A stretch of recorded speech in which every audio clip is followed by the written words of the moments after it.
जय हिंद। देखिए, ईरान पर अभी इजराइल और अमेरिका का जो हमला है, इस हमले के पीछे क्या कारण है और ईरान कैसे इतना तेजी से जवाब दे पा रहा है। और ईरान को ये लोग जो वेनेजुएला समझे थे वो वेनेजुएला नहीं निकला। और हमें ईरान, इजराइल और अमेरिका को बैलेंस बना के रखना बड़ा इंपॉर्टेंट हो जाता है, क्योंकि तीनों हमारे एलाइज हैं सब यहाँ पर। देखिए, ये सारा झगड़ा जो है ना, वो अमीर बनने का है कि हम कैसे अमीर हों। सोचिए कि दुनिया सांस लेती है और सांस बनाने का कंट्रोल आपका आपके पास हो जाए। सोचिए कि अगर दुनिया पानी पीती है और केवल पानी आप बनाए, तो आप दुनिया के कितने रईस इंसान होंगे। तो अमेरिका यही चाहता है। टेक्नोलॉजी अमेरिका के पास है। आज सोशल मीडिया देखिए, गूगल देखिए, फेसबुक देखिए, ट्विटर देखिए, इंस्टा देखिए, सारा अमेरिका के पास है। तो जो दुनिया यूज करती है वो अमेरिका कंट्रोल करता है। टेक्नोलॉजी अमेरिका कंट्रोल करता है। हथियार अमेरिका कंट्रोल करता है। एक और चीज है जो पूरी दुनिया यूज करती है, वो पेट्रोल। पेट्रोलियम पूरी दुनिया यूज करती है। इसे समुद्र या जमीन से निकाला जाता है। आज देखिए, पूरी दुनिया में जितनी जहाजें उड़ रही हैं, ये पूरी फ्यूल यूज करती है, और ये बहुत ज्यादा फ्यूल यूज करते हैं सब। दुनिया में जितने भी ट्रेनें चल रही हैं, सड़कों पे गाड़ियां चल रही हैं, ये सारे फ्यूल से यूज करते हैं। सोचिए, अगर इस पे कंट्रोल जिस देश का हो जाएगा, वो देश कितना अमीर हो जाएगा। अमेरिका इसी तेल पे कंट्रोल करना चाहता है। जो भी तेल उत्पादक वाले देश हैं, उनको ये मार के खत्म कर देगा, या तो उनके तेल पे अपना कंट्रोल करेगा। देखिए कैसे लीबिया मार के वहां का तेल ले गया, सीरिया मार के वहां का तेल ले गया, इराक मार के वहां का ले गया, अभी इराक का है। बाकी जो अरब देश है, जो अमेरिका से नहीं लड़ सकते, वो जी हजूर में। जैसे कैसे छक्का मारा जाता है, चौका मारा जाता है, तो चीयर गर्ल्स होते हैं, ऐसे ऐसे नाचता है। तो बाकी अरब देशों को उसी टाइप का बना दिया है वहां पे, इससे ज्यादा कुछ नहीं। तो अमेरिका तेल पे कंट्रोल करता है। इसके अलावा आप तेल का पैसा अमेरिका को रुपया में नहीं दे सकते। अगर जिस दिन रुपया में दिए, उस दिन हमला कर देगा। आपको पैसा डॉलर में देना है। अब ये डॉलर खरीदना पड़ेगा आपको अमेरिका से। सपोज कीजिए कि अगर हम लोग ऐसा मैंडेटरी हो जाए कि हम जो भी अंतर्राष्ट्रीय व्यापार करेंगे, वो पाकिस्तानी मुद्रा में करना पड़ेगा, तो हमें पाकिस्तान के आगे झुक जाना पड़ेगा, क्योंकि मुद्रा वो कंट्रोल कर रहा है। अगर हमें दुनिया में ऐसा रूल हो जाए कि कोई भी दुनिया अगर कोई भी व्यापार करती है, सिंगापुर रूस से खरीदे, जापान चाइना से खरीदे, जर्मनी अमेरिका से खरीदे, दुनिया में कोई खरीदे, लेकिन जो ट्रांजेक्शन होगा वो रुपया में होगा, तो हम कितने अमीर हो जाएंगे। तो अमेरिका ये दो नीति अपनाता है कि पेट्रोल हमसे खरीदो और पैसा तुम्हारे बाप देंगे, डॉलर में देंगे। दुनिया का कोई भी देश डॉलर में ही देता है। हम लोग भी पेट्रोल का भुगतान डॉलर में ही करते हैं। रसिया से खरीदते थे, तो अमेरिका ने मना कर दिया, वहां हम लोग रूबल दे सकते थे वहां पर। तो अमेरिका बस इसी पे कंट्रोल करना चाहता है। इसके लिए अमेरिका ने, दुनिया का कोई भी देश अगर अमेरिका के हिसाब से पेट्रोल नहीं दिया या उसके डॉलर को मानने से इनकार कर दिया, तो अमेरिका उसे मार देता है। चाहे वो सद्दाम हुसैन हो। इन पे झूठा आरोप लगाया कि परमाणु बम है, लेकिन कोई परमाणु बम नहीं था, मार दिया। मुअम्मर गद्दाफी के खिलाफ इसने प्रोटेस्ट कराया, यहीं की पब्लिक को उग्र कराया। फिर सोशल मीडिया इसके कंट्रोल में है, मीडिया कंट्रोल में, इनको निपटा दिया। बशर अल असद को निपटा दिया। मादुरो को वेनेजुएला से रात 2 बजे इनको इनकी पत्नी सहित किडनैप करके उठा के ले गए। चलो, दुनिया देख रही है, कुछ नहीं कर सकती कि खामेनेई सबको घरे में उड़ा दिया यहाँ पे। जबकि आप गौर करके देखिएगा, अमेरिका ने जब जापान पे परमाणु बम पटका था, तो वो टोक्यो पे नहीं गिराया था, उसने नागासाकी और हिरोशिमा पे गिराया था, ताकि बातचीत का रास्ता बदले। लेकिन ट्रंपा पागल है, वो कोई बातचीत का रास्ता नहीं देता है दुनिया में। लेकिन दो लोग को देखिएगा, बहुत बहादुरी से लड़े, एक जेलेंस्की और एक खामेनी। ये दोनों लोगों ने, अमेरिका ने रूस से, इन्होंने, जेलेंस्की नहीं डरा। अमेरिका ने कहा कि हट जाओ वरना मारे जाओगे, कहा मरना मंजूर है लेकिन लड़ेंगे। वैसे ही खामेनी को, इनको भी कहा गया कि इनके कमांडरों ने क्या बंकर में चले जाइए। इनका कहना था कि हमारे पूरे 9 करोड़ से ज्यादा, जो लगभग 9 से 12 करोड़ के आसपास ईरानी हैं, उन सबको पहले बंकर में रखो, अगर वो सुरक्षित होंगे तब जाएंगे, नहीं तो हम मरना कबूल करते हैं। तो ये दो नेता हैं जिन्होंने यहाँ पे, हालांकि इन लोगों ने भी अमेरिका के सामने नहीं झुके थे, सबका हाल वही कर दिया अमेरिका। हम कुछ नहीं कर सकते, शक्तिशाली के आगे सबको झुकना पड़ता है। अमेरिका ने मानवता की सारी हद पार कर दिया। उसने कहा ईरान में महिलाओं की सुरक्षा जरूरी है, महिलाओं के लिए स्वतंत्रता जरूरी है, और गर्ल्स स्कूल के ऊपर बम मार दिया। इतनी लड़कियां मर गई, जो जेनेवा कन्वेंशन का खुला उल्लंघन है। लेकिन अगर हम लोग कश्मीर मांगने लगे, तो हमारे ऊपर नियम कानून आ जाता है, वर्ल्ड सैंक्शन आ जाते हैं। लेकिन इन पे नहीं लगता है। इसने पूरे टॉप लीडरशिप को ही मार दिया एक मिसाइल झटके में। और सबसे टाइमिंग का गड़बड़ी क्या है, अगर ये हमला 2 महीना पहले होता, तो ईरान की जनता सड़कों पे थी अपने ही सरकार के खिलाफ, लेकिन ईरान ने उस समय विद्रोह को दबा दिया था।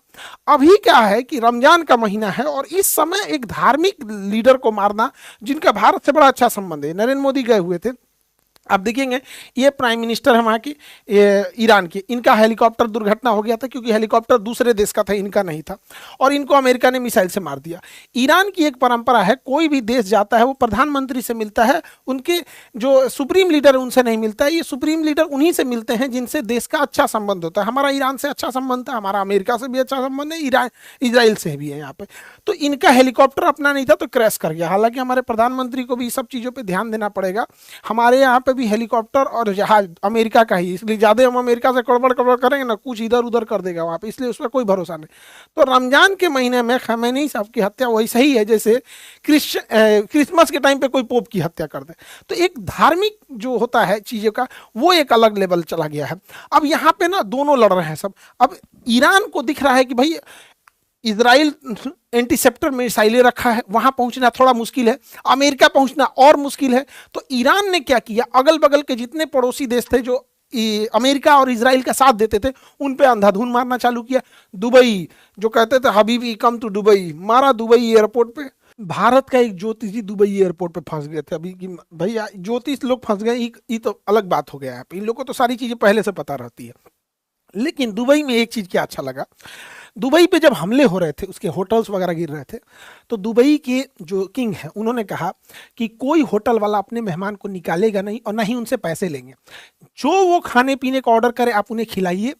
जब ये डिस्प्यूट खत्म हो जाएगा, युद्ध खत्म हो जाएगा, तो जितने मेहमानों का पैसा होगा उसको सरकार देगी। ये दुबई का था। इंडिया आते हैं, इंडिया में जब पहलगाम पर हमला हुआ था तो ये बहन इनके सामने इनके हस्बैंड को गोली मार दिया गया, धर्म पूछ के मारा गया था। जब ये हमला हो रहा था तो लोग कश्मीर छोड़ के जाना चाह रहे थे। उस समय इंडिगो, एयर इंडिया, ये सब अपने टिकट को 10 गुना महंगा कर दिए। जो टिकट 5,000 का था वो 60,000 हो गया। अंतर देख रहे हैं दोनों देशों में। यहाँ पर गवर्नमेंट रेगुलेट नहीं कर रही है, वहां गवर्नमेंट रेगुलेट कर रही है।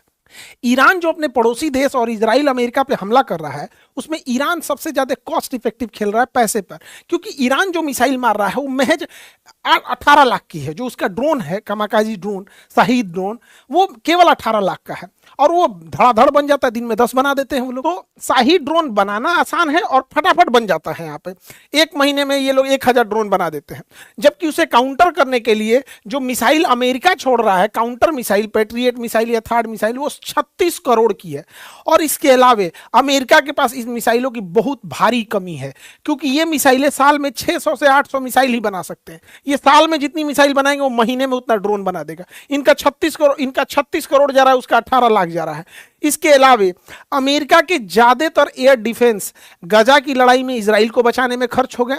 इसके अलावे यूक्रेन लड़ाई में यूक्रेन को देने में खर्च हो गए जो रूस से। तो अभी उसके पास स्टॉक पाइल की कमी है। और साथ ही ईरान है इतना प्रेसिजन हमला कर रहा है। ये इतना बड़ा इसका नेवल बेस का ड्रोन था जो बैलिस्टिक मिसाइलों को रोक सकता था, पता कर लेता था पहले, जिससे कि काउंटर करना इजी उड़ा दिया यहाँ पे। उसका ये 5000 से किलोमीटर से ज़्यादा निगरानी रखने वाला ये रडार था, जिसकी कीमत 7000 करोड़ से ज़्यादा थी। अभी की इसकी कीमत लगभग 10,000 करोड़ है, लेकिन जब ये लगा था तो 7000 करोड़ का है। उसको मार के गिराया ये 18 लाख से।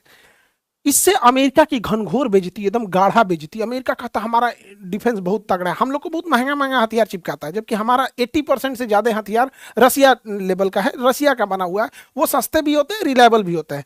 तो अमेरिका को इस बार इसने बहुत बढ़िया से धो दिया यहाँ पर। अब ईरान ने क्या किया, यहाँ से एशिया का 80% तेल यहीं से जाता है। ये पतले रास्ता को कहते हैं हॉर्मुज।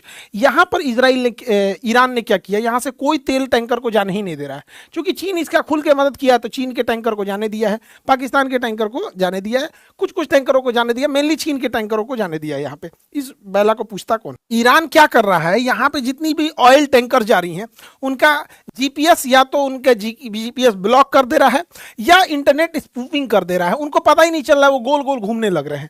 जैसे आप जब आसमान या समुद्र में रहते हैं तो उसमें दाहिने बाएं कुछ समझ में नहीं आता, चारों नीला नीला दिखता है, हमारा जीपीएस ही बताता है। तो उन्हें जाना है आगे, बोल देता है बाहें जाने के लिए। तो यहाँ से जहाजें ब्लॉक हो गई हैं, जिस वजह से पूरी दुनिया में एनर्जी शॉर्टेज देखा जा रहा है। और यूरोप वगैरह में 50% से ज़्यादा ऑयल और गैसेस के प्राइस बढ़ गए हैं।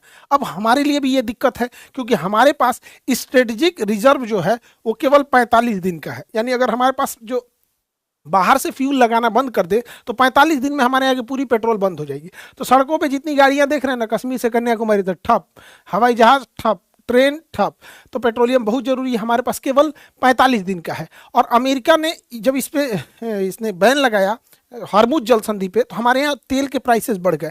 अब यहाँ अमेरिका ने भारत को बड़ा बेइज्जती वाला शब्द बोल दिया। अमेरिका का एक 2 कौड़ी का आदमी है, ट्रेजरी सेक्रेटरी, ये क्या बोलता है कि जो तेल के प्राइस बढ़े हैं तो भारत को दिक्कत ना हो, इसलिए भारत को ये परमिशन दे रहा है। पढ़िए इसका, यहाँ पर क्या कर रहा है, यहाँ पे to enable oil to keep flowing into the global market, the Treasury Department is issuing a temporary 30 days waiver मतलब 30 डेज की अनुमति दे रहा है, allow Indians refineries।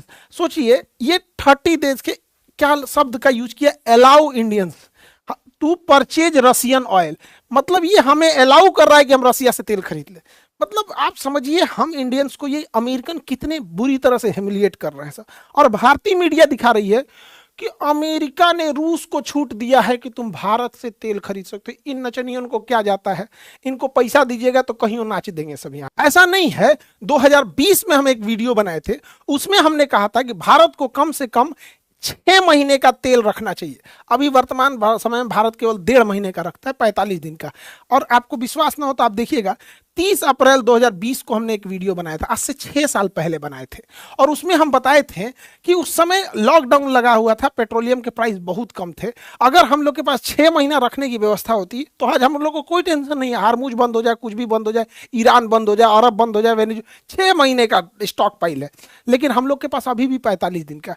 6 साल में नहीं सुधर पाया। यहाँ पे क्या सुधरेगा? देखिए अमेरिका के पास और इजराइल के पास फायर पावर तो बहुत ज्यादा है। वो सीरिया को निपटा दिए, इराक को निपटा दिए, अफगानिस्तान को निपटा दिए। तो अगर वो चाहें तो अमेरिका ईरान को भी आराम से निपटा सकता है, उसके पास टेक्नोलॉजी की कोई कमी नहीं। लेकिन अगर ईरान ज्यादा दिन, केवल 30 दिन इस युद्ध को खींच ले गया ना, तो इन लोग के पास पूरा एयर डिफेंस बहुत शॉर्टेज आ जाएगा। और 100% यहां नहीं ना लगा सकते, फिर उधर रूस चढ़ जाएगा, वहां पे यूक्रेन पिटाने लगेगा यहाँ, तो ये लंबा खींच देगा। लेकिन अगर ईरान ध्वस्त हुआ तो ये लोग ईरान की धज्जी उड़ा देंगे, उसको तहस नहस कर देंगे ईरान को, जैसे अफगानिस्तान को किए, सीरिया को किए, इराक को किए। हमें क्या दिक्कत हुआ देखते चलिए एक एक करके। जब अमेरिका इराक से गया तो यहां एक आतंकवादी पैदा कर दिया, ISIS। यहां पर ये अमेरिका जहां से जाता है वहां एक आतंकवादी छोड़ेगा या तो देश का टुकड़ा करेगा। जैसे अंग्रेज हमें छोड़ के गए सब, तो पाकिस्तान पैदा किए सब, पाकिस्तान डेली आतंकवादी पैदा करता। उसी तरह अमेरिका जैसे अफगानिस्तान खाली किया, तालिबान पैदा कर दिया। तो हमारे लिए दिक्कत हो जाता है। अमेरिका चूंकि इतनी दूरी पे है, उससे लड़ेगा वही जिसके पास मजबूत नौसेना हो और बड़ी वायुसेना हो, तो आतंकवादी उनसे नहीं लड़ पाए। लेकिन यहां पर जब वो जाएगा तो सोचिए, अगर वो देश जो यहां पर रहने वाला है, एक इंसान को कैसा लगेगा कि उसके सुप्रीम लीडर को कोई बम से मार दे, या उसके प्राइम मिनिस्टर को कोई मार दे, उसके थल सेनापति, नौसेना पर सबको मार दे, तो कोई ना कोई इंसान तो इसका बदला लेगा। कोई भी इंसान, हम श्रीलंका के राष्ट्रपति को मार देगा, वो भी बदला लेगा। वेनेजुएला का इंसान क्या अमेरिका को अच्छा बोलता होगा? नहीं। अब क्या है कि ISIS हथियारों से लड़ रही थी, तालिबान हथियारों से लड़ रहा था। लेकिन अब जो है आतंकवादी भी अपडेट हो जाएंगे सब। उसरे कोई ऐसा केमिकल बना दे जो गाड़ियों के धुआं में डाल दे, गाड़ियों की टंकी में वहां पेट्रोल के साथ धुआं लेके उड़ जाए, पूरे मोहल्ला साफ कर दे सब। सोच रहा यूरेनियम अगर उनके हाथ में लग गया तो यूरेनियम को अगर वो नदी, नहर या कहीं डाल दे और वो खेती में आ जाए तो लाखों लाख लोग को मार सकता है। कोई बायोकेमिकल हथियार बना ले, जैसे इबोला, कोरोना, इस टाइप के। तो अब आतंकवादी पहले हथियार उठाते थे। जैसे जैसे सेना और ये चीजें एडवांस होंगी, जैसे हम हथियार थे तो आतंकवादियों के पास भी हथियार था, अब हमारे पास ड्रोन है तो आतंकवादियों के पास भी ड्रोन होगा। तो अमेरिका पूरी दुनिया में तांडव मचाएगा और हम लोग को भुगतना पड़ेगा। अफगानिस्तान में मारा, वहां तालिबान आ गया, सा हमारा पूरा किया कर रहा है वहां चीज। हमने वहां संसद भवन बनाया था, हॉस्पिटल बनाए थे, डैम बनाए थे, बिजली घर बनाए थे, सड़कें बनाए, सब तहस नहस कर दिया अमेरिका वहां से। ईरान कुछ दिन के अंदर ये जो इंटरनेट केबल है, ये इंटरनेट केबल को अगर समुद्र से काट देगा ना तो बहुत भारी नुकसान हो जाएगा, इंटरनेट स्लो डाउन हो जाएगा। लेकिन युद्ध किस पैमाने पर जाएगा किसी को नहीं पता चलता है। लेकिन ईरान जो है, ईरान के ऊपर ना एक अलग डिजाइन का एक मनोवैज्ञानिक दबाव बना रहा है सब। कह रहा है कि ईरान में महिलाओं की स्थिति ठीक नहीं है, महिलाओं की स्थिति ठीक नहीं है। ईरान के ऊपर महिलाओं की स्थिति पे आरोप कौन लगाए? एप्स्टीन फाइल में उघारे घूमने वाला सब। एप्स्टीन फाइल में छोटी छोटी 3-3 साल की लड़कियों का रेप करने वाले, उनके प्राइवेट पार्ट में कोल्ड ड्रिंक पी के बता हुआ बोतल डाल के उसको मार डालने वाले, ये एप्स्टीन फाइल वाले लड़कियों को काट के खाते थे। पिज्जा का मतलब होता था छोटी उम्र की लड़कियां जो 4 4 साल 5 साल की लड़कियां जिनका रेप करना होता था, ये लोग बोलते थे पिज्जा आ गया है। तो ये लोग ईरान में महिलाओं के ऊपर उंगली उठा रहे हैं, जबकि वहां लिटरेसी रेशियो 90% है, एजुकेशन के मामले में 90% लिटरेसी रेशियो। इनका कहना है अमेरिका वालों को कि यहाँ इनके ऊपर हिजाब ठीक नहीं है। तो भैया अरब में भी हिजाब पहने जाते हैं, तो अरब पे थोड़ा बोल के देखो तो, सऊदी अरब पे, क्योंकि सऊदी अरब तुम्हें पेट्रोल दे रहा है तो इसलिए सब चंगासी, सऊदी अरब से ठीक ठाक है तो सब, ये डबल स्टैंडर्ड है। माने ईरान में वहां दिक्कत हो। अमेरिका का कहना है ये हिजाब गड़बड़ है, ऐसे उघारे घूमो जैसे अमेरिका में घूमते हो। तो अमेरिका वालों का कहना है कि हम उघारे घूम रहे हैं तो ठीक है, अपना जिसका इसका ये कल्चर है, अमेरिका का ये कल्चर है। लेकिन कोई आज तक सुने है कि उघारे घूमने वाला का कल्चर गड़बड़ है? तो अपने अपने पे थोपेंगे सब। लेकिन अगर हिजाब पे भी बोलना होगा ना, ये अरब पे नहीं बोलेंगे। लेकिन अगर आज अरब तेल देना बंद कर दे, या आज अरब ये कहे कि हम डॉलर के जगह अपने रियाल में व्यापार करेंगे, आज वहां पे भी दिक्कत हो जाएगा। तो अमेरिका वाले क्या होते हैं, सब हम लोग के ऊपर थोपते हैं, ऐसा करेगा जैसे लगेगा एहसान कर रहे हैं। तो इनके ऊपर पूरी कंट्रोल्ड है। तो ये एप्स्टीन फाइल में लड़कियों का मांस खाने वाला, उघारे घूमने वाले सब अब ये दुनिया में डिसाइड करेंगे कि महिलाओं का एजुकेशन कहाँ है, जहां पे ईरान में इन्होंने महिलाओं के स्कूल पे बम्बार्डमेंट कर दिया है। देखिए इजराइल का प्लान सिंपल सा है, देखते एक एक करके। इजराइल यहाँ पे 1948 में जैसे इधर 1948 में इधर इजराइल बनता है और 1947 में यहाँ पाकिस्तान बनता है। अब अरब वालों का कहना है कि इजराइल का बनना गलत है, तो सोच रहा पाकिस्तान का बनना कहां से सही है। अरब वालों का कहना है कि फिलिस्तीन को तोड़ के इजराइल बनाया गया। ठीक है, इजराइल यहाँ 2000 साल पहले था, तो भैया 2000 साल पहले भारत में केवल आदिवासी, द्रविड़ और दलित रहते थे। 2000 साल बाद यहाँ पे आर्यन आए, फिर मुगल्स आए, फिर दिल्ली सल्तनत आए, फिर अंग्रेज आए। तो 2000 साल पहले की बात है। 1948 में यदि फिलिस्तीन को तोड़कर इजराइल बनाना गलत है, तो 1947 में इंडिया को तोड़ के पाकिस्तान बनाना कैसे सही है? दोनों गलत है यहाँ पे। लेकिन दुनिया अपने हिसाब से चलती है, जिसको जहां जहां ठीक लगता है वहां ठीक है। हम तो यही कहते हैं भैया दोनों खत्म। भैया अगर फिलिस्तीन को उसका जमीन लौटाओगे तो हम हिंदुस्तानियों को हमारा पाकिस्तान लौटाओ, पाकिस्तानियों को भगा दो वहां पे। लेकिन दुनिया में अपना अपना नजरिया है यहाँ पर। पहले यहाँ पर था 48 में, इजराइल धीरे धीरे धीरे एक्सपेंड करते करते करते इजराइल अब यहाँ आ गया। ये छोटा सा एरिया गाजा है, इसे कहते हैं वेस्ट बैंक, फलस्तीन गायब। अब ये वेस्ट बैंक को भी ये लोग खत्म कर देंगे, वेस्ट बैंक को यहाँ से उजाड़ देंगे। और यहाँ से वेस्ट बैंक को ये लोग क्या करेंगे, ये सोमालिया है, यहाँ पर वेस्ट बैंक में इतना बम्बार्डमेंट करेंगे लोग कि या तो जिंदा रहो या तो फिर सोमालिया में चले जाओ। सोमालिया में ये लोग घर और बना के भी दे देंगे और कहेंगे हम पैसे भी देंगे। जब ये सबको यहाँ शिफ्ट कर देगा, पैसा देना बंद, सोमालिया में वैसे कोई गरीबी भूखमरी है वहां पे, और यहाँ गजा में एक अलग से एक शहर बसा देंगे जहां पर ये इजराइल के मिलिट्री और पुलिस वाले जो रिटायर होंगे उनको यहाँ घर दिया जाएगा। ये हम लिख के देते हैं, अगले 3 साल में हो जाएगा। नहीं यकीन है अलग बात है। वहां पर इजराइल इसको बनाना चाह रहा है, इजराइल ग्रेटर इजराइल बनाना चाह रहा है। इजराइल पहले यहाँ सीरिया को ले जाएगा, फिर आधा इराक ले जाएगा, आधा सऊदी अरब ले जाएगा और इधर मिस्र का ये एरिया ले जाएगा। ये पूरा बना के ग्रेटर इजराइल बनाएगा। यहाँ पर अभी फिलहाल में एक ईरान में क्षमता थी जो इसे रोक सकता है। बहुत जल्दी ये लोग ईरान को न्यूट्रलाइज कर देंगे। हालांकि ईरान बहुत ज्यादा रेजिलियंस और बहुत ज्यादा काउंटर अटैक कर रहा है, जितना ये लोग अंदाजा नहीं लगाए थे उस हिसाब से। लेकिन अगेन क्योंकि फिर क्या है कि अमेरिका अगर हारने लगेगा या इजराइल लगेगा तो अभी उसके साथ 31 गो नाटो वाला उठ के आ जाएगा। हालांकि स्पेन ने विरोध किया है कि वो नहीं आएगा इसमें। हमारा ईरान से भी अच्छा संबंध है, इजराइल से भी। इजराइल हमें हथियार देता है और इजराइल अभी लेटेस्ट न्यूज में एक तो पता नहीं कौन बोल रहा था इजरायली कि हम 1 बिलियन 140 करोड़ इंडियन की रक्षा करेंगे और उन्हें एयर डिफेंस बेचेंगे। अरे ससुरा तो रही आयरन डोम मत बेचना, ये आयरन डोम जो है बड़ी महंगा है। इससे अच्छा तो हमारा आकाश तीर है। अभी ऑपरेशन सिंदूर के दौरान आकाश तीर ने एक को पाकिस्तानी जहाज को एंटर नहीं देने, तुर्की वाले को मार के उड़ा दिए थे।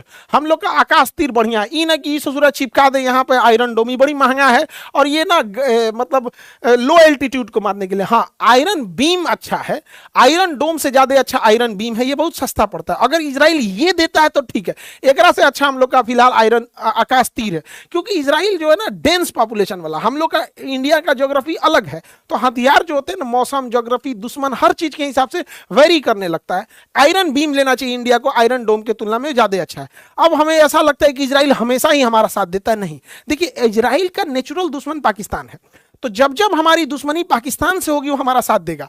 लेकिन इजराइल का दोस्त चाइना है, चाइना के मैटर पे वो इंडिया का साथ नहीं देगा। आपको अगर विश्वास नहीं होगा तो समझिएगा ध्यान से, ये इंडिया है, इंडिया में ये एरिया पाकिस्तान ने कब्जा किया है, ये एरिया पाकिस्तान ने किया पीओके। इजराइल कहता है कि पीओके गलत किया पाकिस्तान ने कब्जा करके, पीओके इंडिया का होना चाहिए। पीओके किसका होना चाहिए? इंडिया का। लेकिन यही इजराइल जब बात करते हैं चाइनी अक्साई चीन को, जिसे चाइना ने 1962 में कब्जा कर लिया था, टोटल कश्मीर का 10% है, तो चाइना इजराइल कहता है कि नहीं नहीं नहीं, ये विवादित एरिया है, हम ये नहीं कह सकते कि इंडिया का है। इसमें सोचिए एक ही जगह है जो पाकिस्तान से, उसमें इजराइल क्या कहता है कि वो इंडिया का है, लेकिन ये वाला कहता है कि नहीं नहीं नहीं, अब इसमें इंडिया और चाइना के बीच में डिस्प्यूटेड है। आप लोग समझिएगा, चाइना के मैटर में इजराइल साथ नहीं देगा। हाँ देखिए, हथियार बेचना, टेक्नोलॉजी देना वो अलग चीज है, लेकिन जो खुल के साथ देना होता है वो पाकिस्तान पे देगा, चाइना पे नहीं देगा। 2020 याद कीजिए, गलवान घाटी, ये हमारे कर्नल संतोष बाबू है। गलवान घाटी में चाइना ने 1995 के अधिनियम का, समझौते का उल्लंघन करके भारत में घुसी और हमारे लगभग 20 जवानों को शहीद कर दी। इजराइल आज तक, इजराइल उसको कंडेम नहीं किया, आज तक उसकी निंदा नहीं किया इजराइल। तो इजराइल पाकिस्तान के मुद्दे पे हमारा साथ देगा, चाइना के मुद्दे पे नहीं देगा। अजमल कसाब को इजराइल ने आतंकवादी नहीं माना था, वही अजमल कसाब जिसने ताज होटल में मासूमों को मार दिया था, नहीं माना था। हमने उसे लगभग 15 सालों तक रिक्वेस्ट किया कि एटलीस्ट इजराइल प्लीज तुम अजमल कसाब को तो आतंकवादी मान लो, नहीं माना। लेकिन जब 7 अक्टूबर को मारा हमास वाला ना, तो मान लिया कि हाँ हाँ हाँ अजमल कसाब आतंकवादी है। अब भारत से कह रहा है कि आप भी हमास को आतंकवादी कहिए, तो भारत कह रहा है तोरा अजमल कसाब को आतंकवादी मानना में तोरा 15 साल लग गया। तो देखिए, वर्ल्ड ज्योग्राफी जियोपॉलिटिक्स में दोस्त कोई नहीं होता है, दुश्मन कोई नहीं होता है, नेशनल इंटरेस्ट क्या का देते हैं। वही इजराइल पाकिस्तान के मैटर पे हम भारत के साथ है, लेकिन चाइना के मैटर पे मोए मोए कर देता है। आपको हम एग्जाम्पल दे दिए, आपको विश्वास नहीं होगा, आप देखिएगा। वो अक्साई चीन को भारत का हिस्सा ना मान के विवादित क्षेत्र मानता है। ये सबका अपना अपना है। हम भी इजराइल को ये कहते हैं कि फिलिस्तीन और इजराइल दुई राष्ट्र होने चाहिए, तो सबका अपना अपना है। कोई इंटरनेशनल रिलेशन में कोई परमानेंट दोस्त और कोई परमानेंट दुश्मन नहीं होता है। ईरान ने भी भारत को चाबहार बंदरगाह दिया था। चाबहार बंदरगाह ईरान ने चाइना से लड़ के दिया था। चाइना कह रहा था कि चाबहार बंदरगाह भारत को मत दो, चाबहार बंदरगाह लेकिन भारत को उसने दिया। देखिए, चाबहार बंदरगाह जो है वो ईरान के पास है, ये ईरान के पास। हमारे पास चाबहार बंदरगाह आने से हम ईरान के रास्ते अफगानिस्तान में, सेंट्रल एशिया में, रूस में और कहीं भी जा सकते हैं। चाइना कह रहा था कि ये चाबहार मत दो, क्योंकि चाइना का यहां सैन्य अड्डा है ग्वादर में, तो हम लोग चाबहार से ग्वादर पे भी रख सकते हैं। तो इजराइल ने चाइना की बात नहीं मानी, इजराइल ने पाकिस्तान की बात नहीं मानी, लेकिन भारत को ये चाबहार बंदरगाह दिया। भारत ने इसे विकसित भी किया, अमेरिका अभी इस पे बम मार दिया यहाँ पर। तो ईरान जो था हमसे अच्छी दोस्ती थी, हालांकि इजराइल की भी है, अमेरिका से भी है यहाँ पर, लेकिन उसने चाइना को भी मना करके दिया था और ये हीरा मंडी के दलाल को भी दिया था। ये हीरा मंडी वाला भी बोला था, हीरा मंडी का दलाल, कि चाबहार बंदरगाह भारत को नहीं, लेकिन बावजूद ईरान ने हमारा साथ दिया था। हालांकि अगर आप ऑपरेशन सिंदूर में देखिएगा तो सबसे ज्यादा पीठ पर छुरा मारा है अमेरिका ने। ऑपरेशन सिंदूर के दौरान अमेरिका और तुर्की, देखो तुर्की से तो हम उम्मीद नहीं रख सकते, तुर्की पाकिस्तान का है यहाँ पे, अमेरिका ने पाकिस्तान की खुल के मदद किया। इवन ऑपरेशन सिंदूर के दौरान जब पहलगाम हमला हुआ था, उस समय अमेरिका ने लगभग 8,000 करोड़ का आईएमएफ से लोन भी दिलवा दिया था पाकिस्तान को। लेकिन उस समय भी ईरान जो था वो भारत के साथ खड़ा था, क्योंकि उसने इसकी कंडेम किया था। और हालांकि तुर्की ने तो ड्रोन तक भेज दिया था यहाँ पर।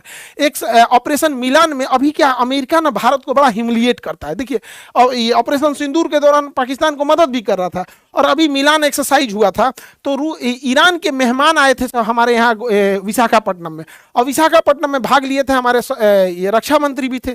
इसकी जहाज जब लौट रही थी तो इसके यहाँ पे अमेरिका की पनडुब्बी इंतजार कर रही थी। जैसे ये श्रीलंका के कोस्ट के पास आई, इसके मार के गिरा दिया गया, इस जहाज को मार के गिरा दिया गया। अब हिंद महासागर को भारत कहता है कि I am the guardian of the Indian ocean, तो अमेरिका ये दिखा रहा था कि तुम्हारे नाक के नीचे मार देंगे। हालांकि अमेरिका चाहता तो इसे जाने भी दे सकता था और ये अरब सागर में मारता, लेकिन वो जानबूझ के हिंद महासागर में मारा, जबकि वो हमारा गेस्ट था। तो वर्ल्ड इस बात को कह रही है कि भैया तुमने तो भारत से दोस्ती का ख्याल नहीं रखा। अमेरिका से दोस्ती केवल हम नहीं निभाएंगे, जब मन तुमको टैरिफ लगाओगे, जब मन तुम सामान बंद कर दोगे, जब मन तुम वीजा बढ़ा दोगे, जब मन तुम मुझे इसको वीजा देना होगा दोगे, तुम हमें छूट दोगे ईरान से तेल खरीदे कि नहीं खरीदे, तुम डिसाइड करोगे हमको कि हम रूस से खरीदे कि नहीं खरीदे। अच्छा, भारत उसको इंडिया में इंडियन रुपीज में पैसा नहीं दे सकता, डॉलर में देगा। तो अमेरिका ने जितना हम लोग को खंजर मारा है ना, उतना कोई नहीं मारा। मजबूरी ये है कि हमारी टेक्नोलॉजी अमेरिका पे डिपेंडेंट है, ये बहुत गड़बड़ हो जाता है। ईरान से भी हमारा ठीक अच्छा संबंध है। ईरान ने दो तीन जगह ईरान का विवादास्पद है, जैसे सीएए, एनआरसी और 370 पे ईरान से बयान आया था कि अल्पसंख्यकों का भारत सरकार ध्यान रखेगी, तो भारत सरकार ने कहा था कि हमारा आंतरिक मामला है। बाकी 90% मामलों पे ईरान ने हमारा साथ दिया था। सबसे बड़ा साथ दिया था कश्मीर के मुद्दे पर 1994 में। पूरे ओआईसी के 56 देश जो थे, 57 देश एक साथ आ गए थे और ये रिजोल्यूशन पास कर रहे थे कि पीओके और कश्मीर पाकिस्तान का हिस्सा है। ईरान सारे मुस्लिम देशों से लड़ गया और कहा कि नहीं, कश्मीर और पीओके कंप्लीट इंडिया का हिस्सा है। तो हम लोग की दोस्ती सब अच्छी चलती है। हालांकि दोनों में बीच में बैलेंस बनाना जरूरी है हम लोग के लिए, क्योंकि यहां से टेक्नोलॉजी है और यहां से हम लोग के पास एक पुराना लगभग हजारों सालों का एक रिश्ता है और पास का पड़ोसी है। अभी कई बार हाइपोथेटिकल कहते हैं लोग कि ईरान से युद्ध हो जाएगा तब कौन क्या करेगा। अरे भैया, उस तरह से रूस से भारत का युद्ध हो जाएगा तो हम क्या करेंगे? अमेरिका से युद्ध हो जाए, युद्ध होगा तो लड़ेंगे लोग। युद्ध में कौन किसके साथ नहीं रहेगा यहाँ पे, चाहे इजराइल हो, चाहे इंडिया, ईरान हो, चाहे अमेरिका हो, चाहे रूस हो। हमारे पहलगाम हमला हुआ था, भारत के हर लोगों ने भारत के साथ एकजुटता दिखाई थी, चाहे पुलवामा हमला हुआ हो या कभी भी हो। तो देश में ना हाइपोथेटिकल अलग चीज हो जाता है। हालांकि हर मामले में ऑपरेशन सिंदूर में भी इजराइल ने हमें हर तरह की जानकारी दिया था। हालांकि तुर्की, चाइना और अमेरिका ने पाकिस्तान का साथ दे दिया। देखिए, डबल स्टैंडर्ड किसे कहा जाता है ऐसे समझिएगा। अगर कोई मक्खी चाय में गिर जाए तो हम ये चाय पिएंगे, हम ये चाय नहीं पिएंगे, हम चाय फेंक देंगे, हम चाय फेंक देंगे। लेकिन अगर वही मक्खी अगर घी में गिर जाए तो हम घी नहीं फेंकेंगे, घी महंगा है, हम नहीं फेंकेंगे। हम क्या करेंगे? मक्खी निकाल के फेंक देंगे, घी नहीं फेंकेंगे। तो हमारे डिपेंड करता है सामने वाला कितना पावरफुल है।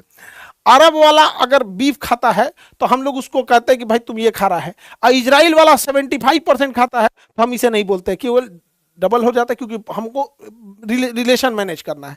ठीक वैसे ही आप देखिए, रूस ने हमें दुनिया का हर हथियार दिया, रूस ने हमें सबसे ज्यादा अगर किसी ने साथ दिया तो रूस ने साथ दिया। लेकिन आज हमने अमेरिका का साथ चुन लिया। आज हमने किसका साथ चुन लिया? अमेरिका का साथ चुन लिया। तो हम रूस से अब थोड़ा बहुत अपने रिश्ते को कम कर चुके हैं। रूस से पेट्रोल लाना कम कर दिए, उससे हथियार। हालांकि SU-57 जैसे डील हुए हैं, S-400 जैसा डील हुआ है। हालांकि हमने पूरे रिश्ते कम नहीं किए, लेकिन हर हिंदुस्तानी को ये चीज फील होता है कि अब हम लोग रूस के फेवर में ना होकर अमेरिका में हो गए। ठीक वैसे ही हम लोग के लिए ईरान और इजराइल था। तो चूंकि इजराइल के पास टेक्नोलॉजी, पैसा, ये सारी चीजें था, ईरान को इन्होंने पैसे से बहुत कमजोर कर रखा था। हालांकि हमें इन सब में बैलेंस लेके चलना है। आप गौर करके देखिएगा, इंडियन फॉरेन पॉलिसी वो रूस, अमेरिका, इजराइल, ईरान सबको बैलेंस लेके चलने का प्रयास करता है। हालांकि अमेरिका जैसा बदतमीज साथी और नालायक अगर हो जाए तो किसी भी देश के लिए अच्छी बात नहीं है। अमेरिका ने हमें बहुत ह्यूमिलिएट किया है। हम लोग की स्थिति होती थी जब हम लोग विदेशों से टक्कर लेके बात करते थे। आज से 2 साल पहले देखिएगा तो जयशंकर साहब क्या जवाब दिया करते थे, अभी थोड़ा आपको जयशंकर साहब का जवाब कम मिलेगा। अमेरिका ने हमें बहुत ह्यूमिलिएट किया, देवदास टाइप का। जैसे कहा, पारो ने कहा शराब छोड़ दो, मैंने शराब छोड़ दिया। अमेरिका ने कहा रूस से तेल खरीदना छोड़ दो, हमने रूस से तेल खरीदना छोड़ दिया। अमेरिका ने कहा ईरान से गैस खरीदना छोड़ लो, हमने गैस खरीदना छोड़ दिया। अमेरिका ने कहा कि डॉलर, रुपया का इस्तेमाल के बदले डॉलर का इस्तेमाल करो, हमने वो भी मान लिया। ससुरा देवदास बना के रख दिया। फॉरेन पॉलिसी में इंडिपेंडेंसी बहुत जरूरी होता है, लेकिन जब बदतमीज इंसान प्रधान राष्ट्रपति बन जाएगा, ये डोनाल्ड ट्रंप आ यहाँ पर, हमने क्या किया? बंदर के हाथ में उस्तूरा दे दिया, किसी को काट डालेगा। ये किसी का नहीं हो सकता है। ये वही लोग हैं जो एप्स्टीन फाइल में थे। आपने गौर किया होगा अचानक से युद्ध क्यों हो गया? एप्स्टीन फाइल में इन लोग का नाम आ रहा था, इनकी बदतमीजी उजागर हो रही थी। ये 3-3, 4-4 साल की, 2-2 साल की लड़कियों का रेप किया है सब, फिर उसको मार के खाया है सब उसको। यहाँ पर एप्स्टीन फाइल को दबाने के लिए, इनकी दरिंदगी दबाने के लिए, यहाँ पर इतने छोटे छोटे बच्चों को ये सब ससुरा रेप करने के लिए, और रेप करके मार के खा गया है सब उन सबको। ये इस लेवल के जालिम है सब। लेकिन आप देखिएगा, इनको कभी आतंकवादी या क्रिमिनल नहीं करके दिखाया जाएगा। ये अलग लेवल की इनकी ब्रांडिंग होगी। हिम्मत भी नहीं है, क्योंकि दुनिया पावरफुल की ओर चली जाती है। यहाँ पे डोनाल्ड ट्रंप को लोग कहते हैं कि इजराइल का साथ देता, नहीं, इजराइल के कंट्रोल में ट्रंप आ गया है।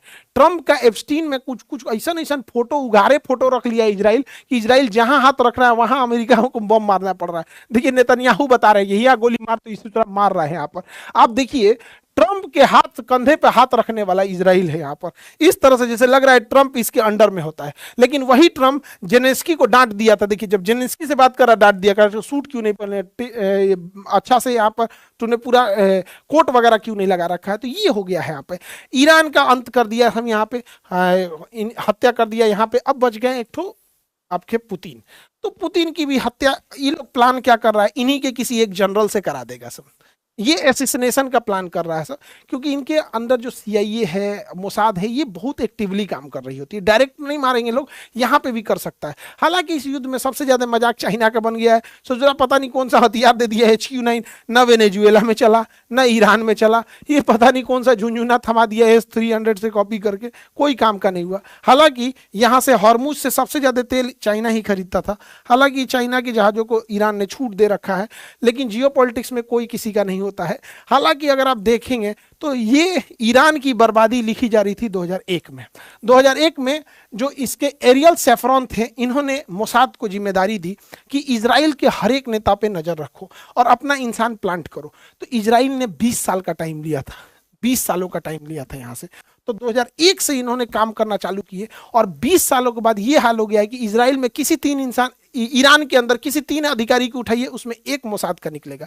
इतने पैसे खिलाए हैं, इतने पैसे खिलाए हैं कि ईरान के चप्पे चप्पे पर इसने नजर रख लिया है और सीसीटीवी कैमरे को पूरी तरह हाईजैक करके और उसने पूरी टॉप लीडरशिप को मार दिया है। एक्चुअल जासूसी किस पे सफल होती है? जासूसी सफल होती है किसके पास कितना पैसा है। अब ये लोग क्या करते हैं, अमेरिका का सीआईए और मोसाद 500 करोड़ रुपए तक ये लोग खुद से ऑफर कर देते हैं, बिना राष्ट्रपति और प्रधानमंत्री के पूछे हुए 500 करोड़ तक ये लोग दे देते हैं। और हमारे यहाँ जासूसी में क्या है कि उतना अच्छा हमारे यहाँ सिस्टम नहीं है। आप गौर करके देखिएगा, हमारे यहाँ सब कुछ रहते हुए पुलवामा हमला हो गया। हम लोग भूल गए पुलवामा हमला, कितने शहीद हुए थे। सब कुछ रहते हुए पहलगाम में आके मार दिया सब यहाँ पर। हमारी जासूसी बहुत पिछड़ गई। इस बहन का कोई सुहाग नहीं लौटा सकता है। भूल गए होंगे लोग इसको। यहाँ पर ये टांगा वाला, इसके घर में अकेला कमाने वाला आदिल था, इसको आतंकवादियों का बंदूक छीन रहा था, इसको मार दिया। आज इसके घर में क्या दाल रोटी चल रहा होगा नहीं पता होगा, ये बहन कैसे जी रही होगी नहीं पता चल रहा होगा। सब भूल चुके हैं। एक बार हमें भी सवाल उठाना पड़ेगा। हमारे यहाँ का जासूस तो ऐसा नहीं होता है सर। हाई मोरारजी देसाई थे, इनसे 50 लाख रुपया मांगा गया था। हमारी जो रॉ ने मांगा था, research and analysis wing, raw ने 50 लाख रुपया, 50,000 नहीं 50 लाख रुपया मांगा था कि पाकिस्तान का परमाणु बम उड़ा देंगे, उसका पूरा काहुटाबाद सेंटर उड़ा देंगे। तो ये बकलोल आदमी उठ के फोन कर दिया पाकिस्तान को कि हमें सब पता चल गया है, रॉ ने सब बता दिया है। नतीजा ये हुआ कि हमारे एक एक लोगों को चुन चुन के मारा है। आप धुरंधर मूवी में देखे होंगे ना, ऐसे जासूस को ऐसे कील से खींच रहा है, इन्हीं की गलती से खींचा है, इन्हीं की गलती से। 300 से ज्यादा हमारे रॉ एजेंट मारे गए थे, 50 लाख रुपया नहीं दिया था। तो हमारे यहाँ क्या होगा, पैसे ही नहीं देते हैं लोग, तो कहाँ से होगा। अब आप पाकिस्तान आज परमाणु बम नहीं रहता उसके पास, अगर ये 50 लाख दे देते। एगो ही देखिए, रॉ का ये ऑफिसर था, इसका नाम था रविंदर सिंह, सीआईए के लिए सूचना दे रहा था। मैंने इंडिया का बहुत बड़ा अफसर था, हेड था, और सूचना दे रहा था इंडिया का ले जाके अमेरिका को कि ये कर रहा है। और ऐसे तो ऐसे चोर है सब यहाँ पर। बाद में इसको मार दिया गया, इंडिया यहाँ से भागा ना, इसी को मार दिया गया, एक एक्सीडेंट में मर गया। किसने एक्सीडेंट किया होगा आप सब समझते ही। यहाँ पर अमेरिका हमारे लोगों की नसों को काट रहा है। अमेरिका कहीं नहीं छोड़ रहा। हमारे बैकयार्ड से बांग्लादेश में सरकार गिरा दिया और बांग्लादेश को कहा है कि तुम हमसे कॉटन खरीदो। आप जान के ताज्जुब होंगे, बांग्लादेश का टोटल टेक्सटाइल इंडस्ट्री बहुत बड़ा है, जो 40% डिपेंड करता है इंडिया पे। उसने इंडिया पे टेरिफ लगा दिया। बच्चा बांग्लादेश जिसको हम लोगों ने पैदा किया है, नहीं हो रहा था 1971 में, तो हम लोगों ने उसको पैदा किया, हमारे ऊपर टेरिफ लगाया है। और पता है क्या, कॉटन कहाँ से खरीद रहा है? कॉटन और धागा अमेरिका से खरीद रहा है। देखिए अगेन, पैसा और पावर किसके पास है? जिसके पास पैसा और पावर है उसकी सारी गलतियां माफ। अमेरिका ने हमारे ऊपर 1971 में 7वां बेड़ा लेके आया था परमाणु बम मारने, लेकिन आज दोस्त बन गया है। 1970 के दशक में हमारे पास खाने को गेहूं नहीं था, तो सुअर को खाने वाला गेहूं हमें दिया था, हम लोगों ने भूल गए। यहाँ पे पहलगाम हमले में पाकिस्तान का साथ दिया, पाकिस्तान को 8,000 करोड़ रुपए का सैंक्शन कराया IMF से, हम लोग भूल गए। आज भी पावरफुल रहेंगे लोग तो होगा अमेरिका। वो पावरफुल हो चुका है, आप कुछ नहीं कर सकते उसका। खुलेआम मजाक उड़ाता है, चाहे हमारे प्रधानमंत्री हो चाहे दुनिया हो, किसी का भी खुलेआम मजाक उड़ा देता है। इतना पागल इंसान है यहाँ पे। अमरीकी हर इंसान पछताएगा उन्होंने कैसा प्रधानमंत्री चुन लिया है यहाँ पर। हम लोग को किस लिए जाना जाता? हम लोग अपनी सोवर्निटी के लिए जाने जाते हैं। हमारा वो देश है जो अमेरिका में, इंदिरा गांधी ने अमेरिका में बैठ के कहा था कि अमेरिका नहीं डिसाइड कर सकता है कि हम किससे व्यापार करेंगे किससे नहीं। अटल बिहारी वाजपेयी को याद रखिए, अटल बिहारी वाजपेयी ने जब परमाणु बम बनाया था तो अमेरिका ने कहा था मान्यता नहीं देंगे। तो ये वही अटल बिहारी वाजपेयी है जिन्होंने कहा था कि जो चीज हमारे पास है हमें उसके लिए किसी के प्रमाण की आवश्यकता नहीं है, हम अपना परमाणु संपन्न है, हम इसे देख के रहेंगे। APJ अब्दुल कलाम ने जब परमाणु बम बनाया था, आज से 2 साल पहले जब जयशंकर साहब कहीं जाते थे तो क्या जवाब दिया करते थे। अभी ट्रंप जब से आया है ना, बागड़ बिल्ला क्या करेगा किसी को पता ही नहीं चल पा रहा है। यहाँ पे हमारी रिलेवेंसी कहाँ है? देखिए, ईरान को काउंटर करने के लिए हमारी रिलेवेंसी थी, यहाँ पर। अब धीरे धीरे ईरान को ये लोग निपटा देंगे। अब दुनिया में पेट्रोल को ये कंट्रोल करेंगे, अब चाहे जिस प्राइस में करेंगे हम लोग को खरीदना पड़ेगा। बहुत ज्यादा चुप रहने से दुनिया को ये लगने लगता है कि भैया हम देखो ना, चाइना रूस पे भरोसा किए, चाइना पे भरोसा किए, इंडिया पे भरोसा किए, मजबूरी में आया अमेरिका मार के चल गया। तो ये एक बड़ा लॉन्ग टर्म इम्पैक्ट डालता है कि दूसरे छोटे मुल्कों को, कि वो अमेरिका के साथ खड़े होंगे या किसके साथ खड़े होंगे यहाँ पर। और ये पाकिस्तान देखिए कितना समझदार निकला, यहाँ ईरान में युद्ध हो रहा है ना, तो बिना मतलब ये अफगानिस्तान से युद्ध लड़ दिया, बिना मतलब का, इसका कोई झगड़ा नहीं, ताकि लोग इसको नहीं कहें, इसको ना कहे कि तुम कहीं नहीं आया, कहा कि भैया हम तो खुदे बिजी हैं। ये जानबूझ के, सोचिए कितना शातिर और कितना समझदार निकला, ये जानबूझ के अझुरा गया है कि हमको कोई कुछ नहीं कहेगा। और यहाँ दुआ मांग रहे हैं यहाँ पर, हाँ भैया तुम्हारी दुआ कबूल हो, जल्दी उठा ले ऊपर वाला तुमको। यहाँ पे आटा मांग रहा होगा, बहुत महंगा है इसके देश में। आई होप आप टॉपिक को समझे होंगे। ईरान पे और जैसे अपडेट आता है हम बताते हैं।